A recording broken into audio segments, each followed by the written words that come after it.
కేంద్ర మంత్రి కిషన్ రెడ్డి లైవ్ తో మాట్లాడుతున్నారు మీడియా ద్వారా చూద్దాం.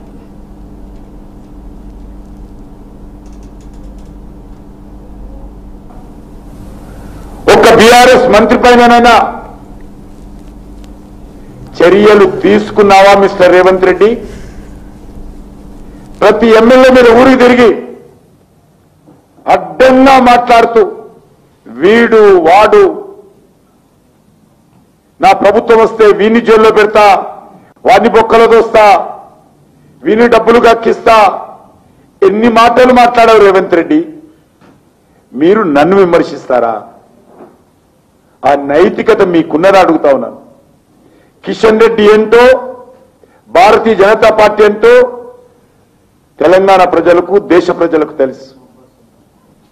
నాకు మీ సర్టిఫికెటో కేసీఆర్ సర్టిఫికెటో అవసరం లేదు.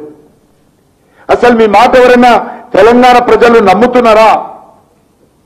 ఏ ఒక్కరైనా అసలు మీ పార్టీలో నీ మీద నమ్మకం ఉందా? మీ మంత్రులు నమ్ముతున్నారా? క్యాబినెట్ బయటకు వచ్చినాక మీ మంత్రులు ఏం మాట్లాడుకుంటారో ఒక్కసారి విన్నావా? మీ మంత్రులు బయట మిగతా పార్టీలతో కలిసినప్పుడు, మిగతా కార్యకర్తలతో కలిసినప్పుడు మీ విధంగా ఏ రకంగా మాట్లాడుకుంటారో ఒక్కసారి అవగాహన చేసుకున్నావా?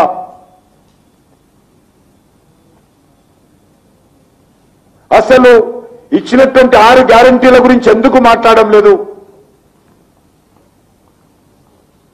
ఈరోజు 6 గ్యారంటీలు పూర్తిగా వైఫల్యం చెంది ఒక్క గ్యారంటీ కూడా అమలు చేయకుండా 420 సబ్ గ్యారంటీల పట్ల పూర్తిగా తెలంగాణ ప్రజలకు వెన్నుపోటు పొడిచి, దగా చేసి,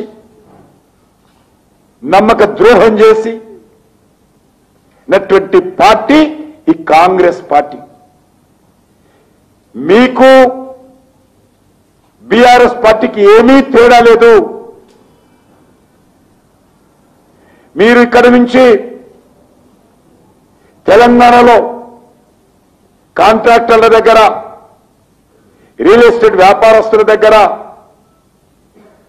ఫార్మా కంపెనీల దగ్గర, పరిశ్రమల దగ్గర బెదిరించి వేల కోట్ల రూపాయలు వసూలు చేస్తున్న విషయం వాస్తవం కాదా? మీ పార్టీ వసూలు చేసి ఇప్పుడు జరుగుతున్నటువంటి బీఆర్ ఎన్నిక